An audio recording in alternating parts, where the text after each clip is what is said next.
Hi, I'm Mara Webster with In Creative Company, and today I'm so excited to be talking to Brian Jordan Alvarez about his series English Teacher, which he's an actor, creator, showrunner, and director on.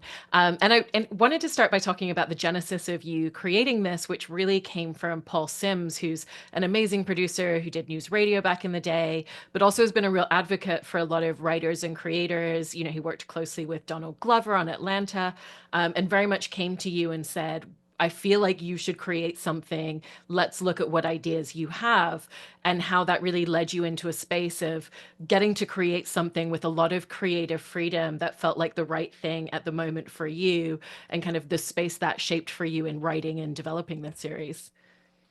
Yeah.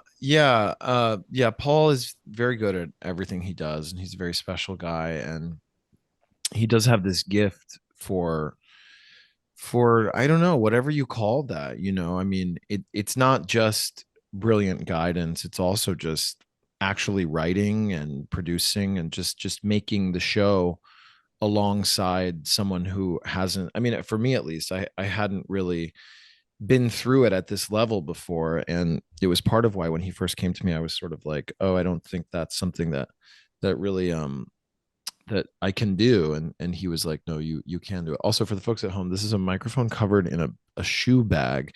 I wonder if I should just take it off but it's fine. They can have a mystery about it. But um yeah, he's a special guy, he's a brilliant guy, and he knew I could do it even in a moment when I didn't think I could make a real TV show, or I didn't feel like I had the energy to make it through everything that the system requires. And, I was booking by the time Paul called me, I was booking acting jobs pretty well. I'd come off of like 13 episodes of Will and Grace, and I was doing Megan, and I had my whole online presence of characters I do and stuff, and videos I make. And so he was just like, he was like, this, he said, you're coming out of retirement, we're making a TV show. I was like, I was 34, I think, at the time, maybe 35. So it's funny for somebody to say you're coming out of retirement, but um it was cool. And yeah, and his track record is amazing. I mean, his, news radio in Atlanta, and he had he was very involved with girls, and everyone there loves him, and he's just he's a gifted, talented guy. I just spent today with him too, so it was he's we're in we're well, I won't say too much, but it's good. It's just really fun to work with him. It's amazing when you find those partnerships and collaborations in the industry, especially. Um, in talking about the tone of the show as well, I love that there's this real warmth and empathy to the characters and the lens that you take on them. And I've heard that your mom always kind of very much instilled in you. Most people are out there really just trying to do the best they have with the tools that they have, and it feels like that really translates into the way that you have told this story and approached these characters. And when did you realize that that was going to be a really important facet to this show for you? I think it just came organically. I mean, I tend to make things that have sort of a positive feeling about people and humanity. For me, it's, I don't know, it's just how I feel. I'm very love based and joy based, and I like things that make me feel loving and joyful and hopeful, and it is generally how I feel about life, and I seek to bring more light and joy to the world, as high-minded as that may sound. I mean, I'm doing it, through a comedy like TV show. I'm it's just we do it in whatever way we can, but I do hope to do something positive with this show. Yeah. And Did I when it did I when it answer the comes to question? you did, you did, and off the back of that, I was curious about how you approach with that in mind, the antagonistic elements and creating conflict and conflict resolution in a show like this. Because again, it feels like even when there's conflict between the characters, that it still comes from this place of deep love. Like the episode where Evan and Gwen have a falling out and they're kind Mhm. of battling each other, but they're still, they're still kind of coming back and forth with each other, and they don't want to walk away and leave the room. And so how does that warmth and that empathy shape antagonistic elements and conflict elements in narratives?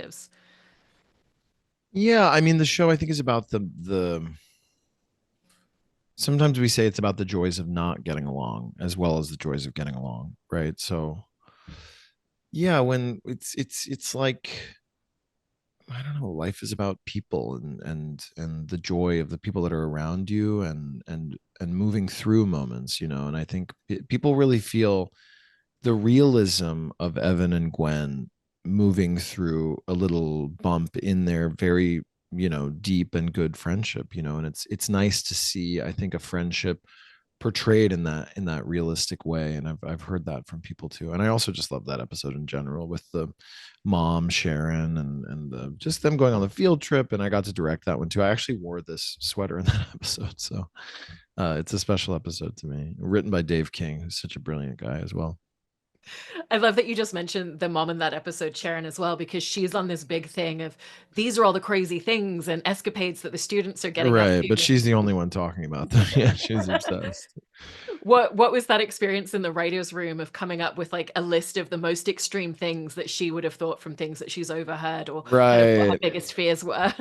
I mean, it's like the writers' room in general. It's just pure fun. You're just like seeing how much you can make each other laugh, and that stands out to me as unique, actually, because we found that element, this mom Sharon, to be definitely one of the funniest, if not the funniest, parts of the whole season. But I never knew if that was going to end at the writers' room. I never knew if the audience was going to feel the same way. And then it turned out people did.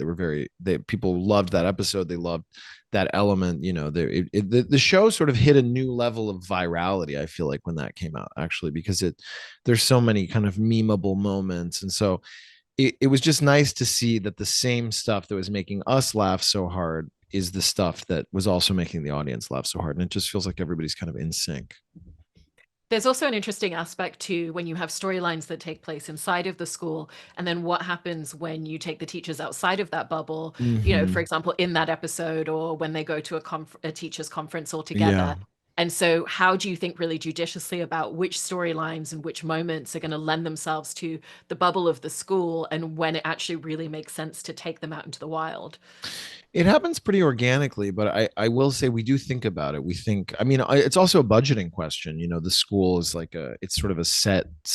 So it's like, it's a very known quantity as far as shooting there, and you have control over the elements. And so I think we ended up with about half in school and half out of school.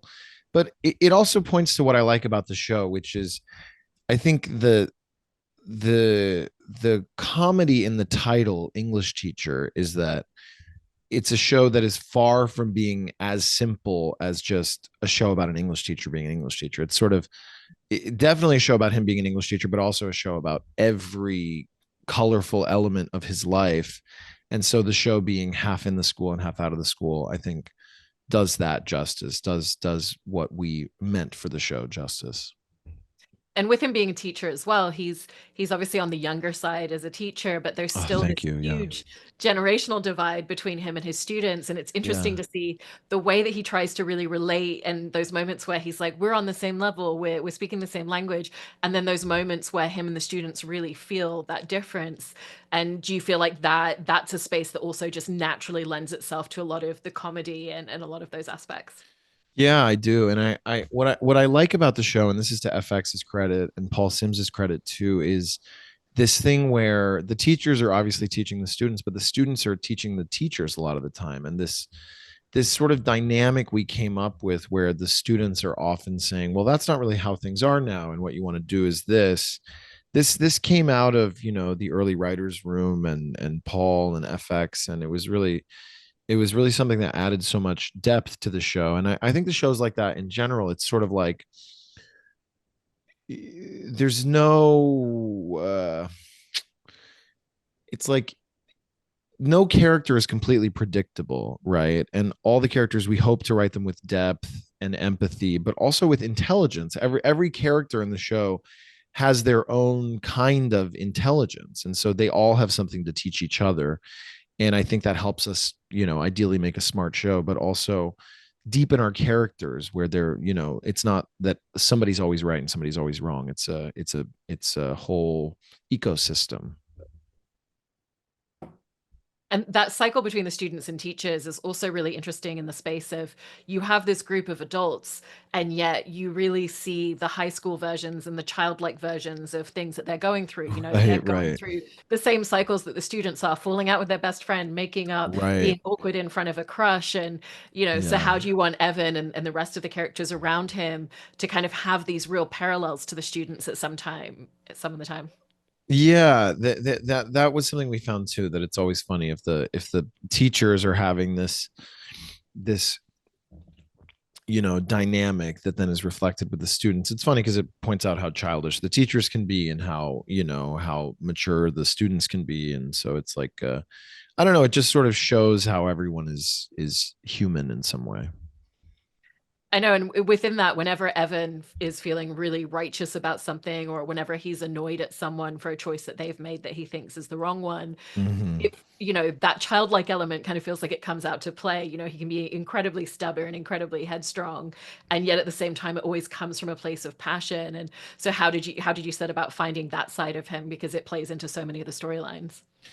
Yeah, it is funny. I mean, so many of these things are very organically arising out of the writer's room and just things you talk about. And it is funny. You start to learn the characters, and they are these kind of almost entities out in the ether. And you're going, well, Evan kind of acts like this, doesn't he? And there's obviously some similarities with me, but there's a lot of differences too. And this real I don't know, he's very high strung, and then whatever you expect Marky to do, and there's starts to be a feeling of, oh, Marky would do this in this situation. And then there's also these times when you go, oh, and Marky, it seems like he would surprise us in this situation, maybe do this thing that the audience wouldn't expect. And so it's nice to be able to just feel that out and watch it arise and then go, yeah, this does feel right. And it also gives you that great gift of playing with all of the different characters in terms of who is in any particular scene. If you have a scene with Evan and Gwen together, that's one thing. And then if you bring Marky into that situation, or Malcolm, then that creates a completely different dynamic to what that scene's going to be. Do you kind of always find yourself in the writer's room going into scenes with really clear cut ideas of which character it makes sense to bring together? Or do you sometimes play around with kind of putting different ones in and taking them out?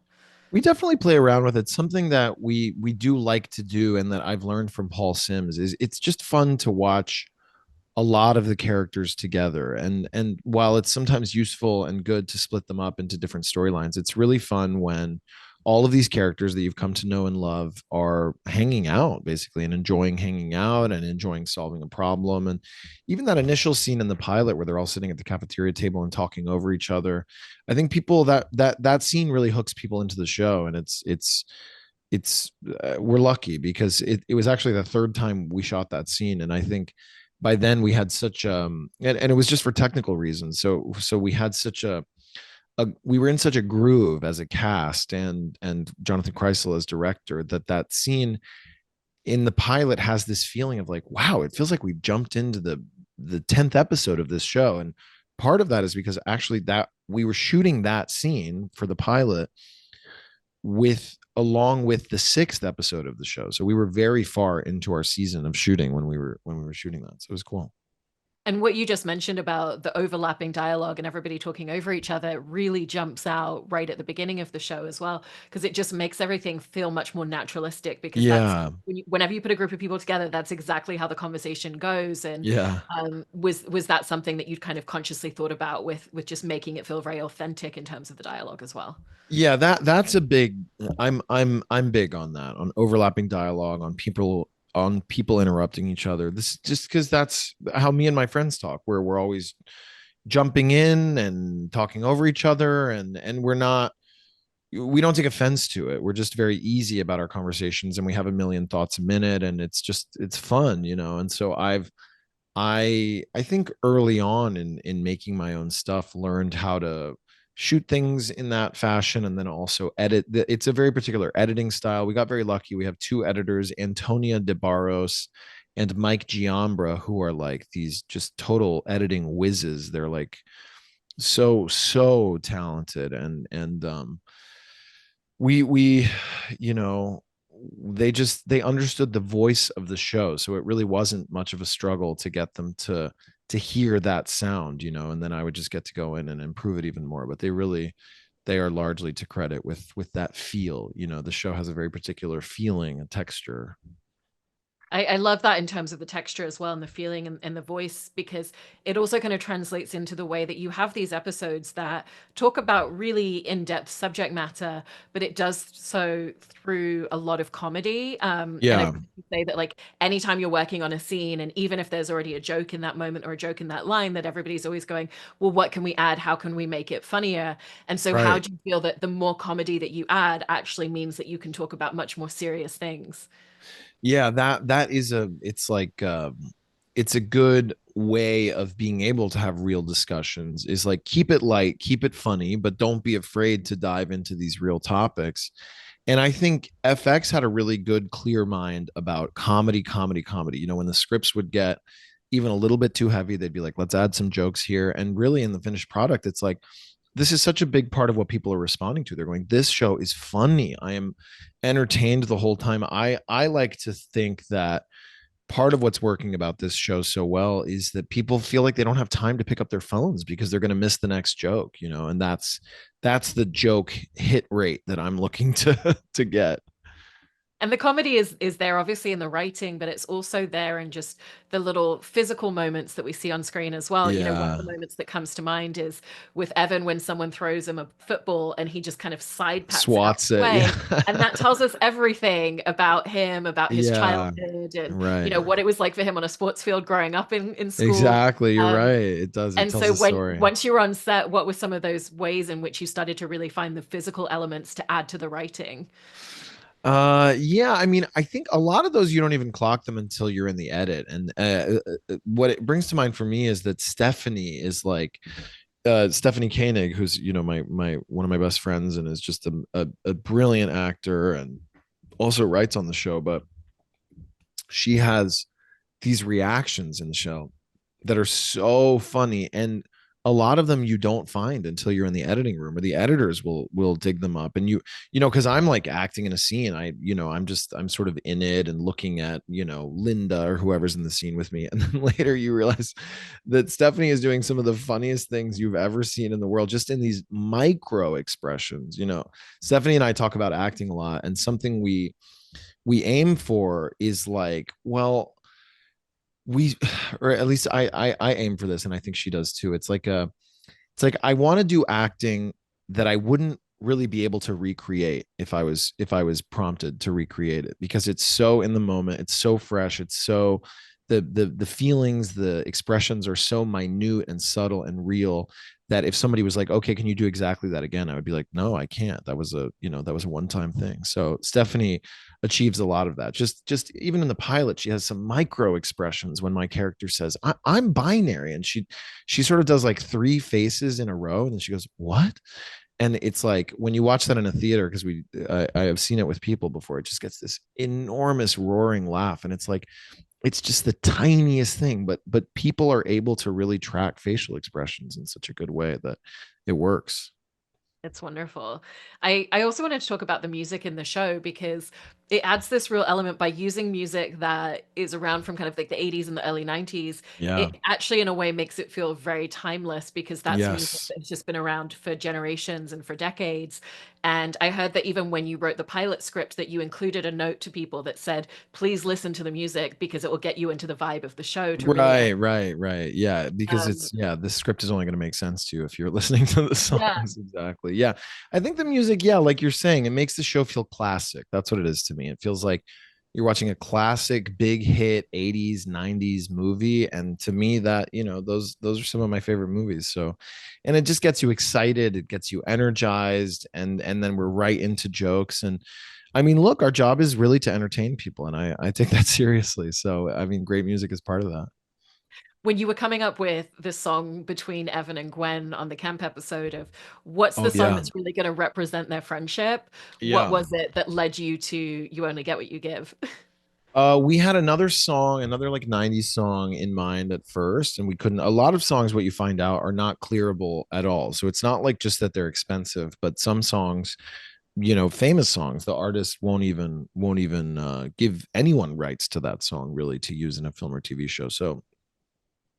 So we then got a list of alts from our brilliant music supervisor Jen Ross, And I actually was not, I was, I don't know, I was looking at some other ones, and then I think a couple of the writers, and I think Jonathan Kreisel said, I really think You Get What You Give could work here. And then they sent some YouTube videos that they found of people singing it acoustic to a guitar. And it was like, oh, this is perfect. And it also works with the theme of what we're talking about this episode. And then there's this part where they do this kind of, I don't know, the song breaks down at the bridge. And we felt like Sharon, the mom, could do that. And so it started just working, and it really fit like a glove. And then I had like guitar lessons to try to do that as best I could, because I'm not much of a guitar player myself. But yeah, it ended up working so well, and I love it. I remember in that there's a scene where we're in the tent practicing the song, me and Evan and Gwen, and Sharon, the mom, bursts in and like checks to see if we're doing anything wrong. And that scene was so funny. We were crying, laughing, and we actually could not get through the scene, and we kept having to stop and retake. In talking about one of the other relationship dynamics in the show, I wanted to talk about Evan and Malcolm because I love the realism of their messiness. And, they have such a deep-seated love and intimacy, and they know each other so well. And Yeah. at the same time, it'll be, oh, I don't want to be with you. I don't want to hang out with you. I don't want to hook up. But then also, what are you doing this afternoon? Do you want to come hang out in Right. my place? And so there's also that fun of the things that they're saying to each other being the opposite of their actions a lot of the time. Right. And so, how did you set about really writing that and wanting that to represent that push and that pull of just, each other so well, and sometimes you're making the right choices and sometimes you're not? Yeah, I think we just wanted it to be really real. And I think we've all had experiences like this where, you've got an ex, you're sort of on and off, you're not sure if you're on again. Sometimes you're with an ex and you're kind of going, well, why did we break up? Because this is kind of working so well. So we just wanted Evan and Malcolm to exist in that kind of, I don't know if liminal space is the right word, but in this sort of space between relationship and non-relationship. And it ended up being something that people really did respond to. And Time Magazine wrote this really beautiful article saying it was the most, realistic gay romance they had seen on TV in a long time. And it was just really cool because for me, it was one of my favorite things to write. It felt very organic, and and the writers room would always get very excited talking about the Evan and Malcolm relationship. And it was easy in a way, like kind of like their relationship is easy. So um I'm just so glad it played, and especially the way it wraps up at the end of the season, I feel really gratified with. And it feels like it was something that we were driving to in a very organic way, but it also can feel surprising. So it was a big payoff that I think we earned, and I'm grateful that we earned it, because you never know if what you're doing is going to work. So I'm glad it did. Right. And jumping into spoilers and talking about that choice right at the end of the season, I wanted to ask you a bit more about that because we have that moment where we're not sure if Evan's going to go for Harry or he's going to go for Malcolm. And Malcolm ends up being the unexpected, but also the expected choice. The moment that he makes it, it feels like, oh, of course that makes sense. And it's actually the Right. payoff of everything that you've been building in all of those scenes. And Right. so once you knew that that was the choice he was going to make at the end of the show, how did you make sure that the constant back and forth and all their scenes together were going to create that payoff where it would actually make sense, even though it's surprising? I think we didn't come up with that until toward the end of writing the season, and it was almost like we were realizing as we were writing it, like, wait a minute, these guys are perfect for each other, and that's what we've been showing here. And it was just beautiful. And I remember the day that we were sort of going, well, what if you think it's going this way but it goes the other way? And it just made a lot of sense. It's like, well, these guys can't get enough of each other, they're constantly hanging out. It reminds me of so many great rom-coms, or When Harry Met Sally, or like, I don't know, Sleepless in Seattle, or just something about people that are kind of magnetized to each other. Or what's the other one? I guess I'm listing all these Meg Ryan movies, but You've Got Mail, where there's this rival bookstore owner, but they're drawn to each other. And so Evan and Malcolm, through it all, they at least in season one, they are a match. It does make sense despite everything, basically. And when you were writing the scenes around it as well, it perfectly encapsulates their relationship that they both feel completely comfortable being fully themselves, and they also don't expect the other person to change anything about themselves, because right after that happens, Malcolm goes Right. up with someone, and then later that evening they're eating cheeseburgers with all of their Right. friends. And so was Right. that an important aspect to really say, they're not shifting and changing anything about their dynamic, this is just who they are together? Yeah, it just felt natural. I mean, especially Malcolm's character, it's like, well, that guy's not going to change, that's so it's sort of about Evan accepting him for who he is. And then we were able to use that to have Gwen accept, Nick for who he is, which then played well with the Marky story. So it just, at best, it's all kind of unfolding before you, and you're going, wow, this is really making sense. And you just gotta thank, the universe that it's that it's working, but also, keep doing your work and make sure it's making sense, and you're doing the best job you can. And in directing that final episode as well, I've heard you talk about that final sequence with just all of the characters together sitting by the pool that still doesn't work and isn't functional at all, Yeah, I was being so this cold. really great payoff. And again, it's, you've been building these relationships between this group, and it feels like that's the payoff of getting to see these relationships build together. And at what moment did you realize that that was like such a great payoff from the entire rest of the season? I mean, the pool was so fun because we'd been talking about it all season. And then our production designer, Kate Bunch, did such an amazing job creating this like alarmingly bad looking pool that this guy has been making by hand, So it was like so triumphant with the foggy water. And it was funny because actually we were going to end the episode in school at one point, and then we realized, like, no, this is the perfect moment, everybody's here together. And then I do remember saying, oh, and what if the water, bursts and it starts raining on them, and then we have this romantic moment. And then it felt like this is perfect, let's go for it, and let's lean into the romance of the show, which is something I'm so grateful that our show can hit, you know hard comedy but also full romance and emotional moments, and it's fun to be able to do all of that. And I have to ask about the TikTok marketing that you've ended up doing for the show with the Mm, I love your daughter trend, because it yes. started as something very organic that wasn't intended as a, by the way, stream English teacher, and it's Right. very fast become that. And what was that moment that you realized that that was the tipping point, and then that there was a real big advantage into leaning into it specifically in marketing the show? Well, it really just came organically out of going, okay, well, I know we have an excellent show. I mean, we've got a 98% on Rotten Tomatoes. Everybody, not you can't say everybody, but so many of the people that sit down and watch this show just really love it, and I'm so grateful. We put our hearts and souls into this and worked to make it the best show we could, and it feels like it worked. And so then you're just in the current media landscape where there's 100 things to watch. There's full feature films by Oscar winning directors coming out on streaming platforms. Like, this is a this you know this is the big leagues. So I just started going, and I remember we were sort of sitting around one day going, how do we get more eyes on this show, because we're so proud of it. And so we were trying a few different things. I was sort of, we were posting clips whenever possible.